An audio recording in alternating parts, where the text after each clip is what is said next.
আসসালামু আলাইকুম। ময়মনসিংহ থেকে বলছি, হামিদাস কিচেন থেকে। সবাইকে স্বাগতম। কাছে কিংবা দূরে যে যেখান থেকে আমার এই ভিডিওটা দেখছেন, আশা করি সবাই ভালো আছেন। আমরাও আলহামদুলিল্লাহ ভালো আছি। নতুন আরেকটি ভিডিও নিয়ে হাজির হয়েছি। তো আমার ছোট মেয়ে নবনী, ওকে নিয়ে ড্রাইভিং ক্লাসে আসছি। তো এটা 7ম দিনের ক্লাস চলতেছে। তো মেন রোডের দিকে চলে আসছি। মাশাআল্লাহ ভালোই করতেছে। 7ম দিনে মোটামুটি ভালোই শিখেছে। সবাই দোয়া করবেন আমার মেয়েটার জন্য, যেন ভালোভাবে শিখতে পারে ড্রাইভিংটা। তো এদিকে বাসায় চলে আসছি, কিছু নাস্তা বানিয়ে নিয়েছি। তো এখানে ডিম সিদ্ধ করে নিয়েছি। ইলেকট্রিক কেটলিতে ডিমগুলা সিদ্ধ করে নিয়েছি। তো এই চুলাটা ইলেকট্রিক কেটলিতে ডিম সিদ্ধ করে নিলে দেখা যায় কি যে 2-3 মিনিটের মাঝে ডিমগুলা সিদ্ধ হয়ে যায়, বেশি একটা জাল করা লাগে না। তো এদিকে নাস্তাও বানিয়ে নিয়েছি। আমার সাফি স্কুলে যাবে, তো সাফি আর আমার জন্য নাস্তা তৈরি করে নিয়েছি। তো ফ্রিজে মিষ্টি ছিল, তো মিষ্টি বের করে নিয়েছি। আজকে রুটি দিয়ে মিষ্টি খাবো।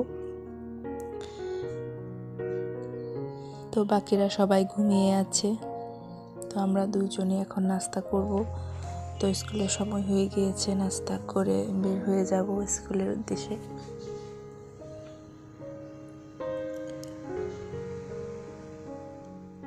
তো সকাল থেকে ভিডিওটা স্টার্ট করেছি আজকে। তো 8:30টার দিকে আর ড্রাইভিং থাকে। তো 8:30 থেকে 9:30 পর্যন্ত 1 ঘন্টা ড্রাইভিং ক্লাস চলে নবনীর।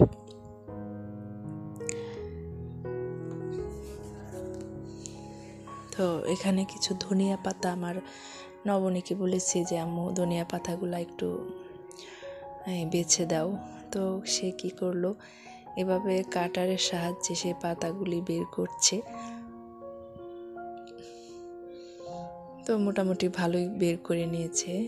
তো কাটার দিয়ে অনেকগুলা ধনে পাতায় ছিল, তো এভাবে একটা একটা করে পাতাগুলি ছাড়িয়ে নিচ্ছে। তো এদিকে সন্ধ্যাবেলা আমরা একটু চা খাবো। তো ঘন করে একটু চা বানিয়েছি, গরুর দুধ, গুঁড়া দুধ দিয়ে চাটা অনেক ঘন করে বানিয়েছিলাম, অনেক মজা হয়েছিল চাটা। তারপর বিকালের নাস্তার জন্য একটু রেডি করছি, একটু পুলি পিঠা বানিয়েছি। তো বাচ্চাদের জন্য একটু বিকালে নাস্তা তৈরি করে নিচ্ছি। ভিডিও শেষ প্রান্তে চলে আসছি। তো আজকের ভিডিও এই পর্যন্তই। তো পিঠাগুলো অনেক মজা হয়েছিল, মিষ্টিটা একটু বেশি হয়ে গিয়েছিল। তো সবাই ভালো থাকবেন, সুস্থ থাকবেন। আজকের মতো এখানেই বিদায় নিচ্ছি। আসসালামু আলাইকুম, আল্লাহ হাফেজ।